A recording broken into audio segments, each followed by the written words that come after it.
di Sampo ini di Kecamatan Bagja Barat mengunjungi salah satu aset dinas kesehatan yang dibangun pada tahun 2010.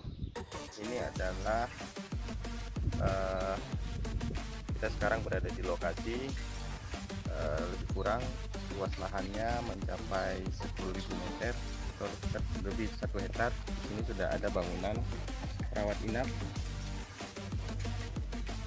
kemudian ada rumah tenaga medis atau paramedis, kemudian ada ruang perkantoran yang sampai saat ini sudah 20 tahun belum difungsikan.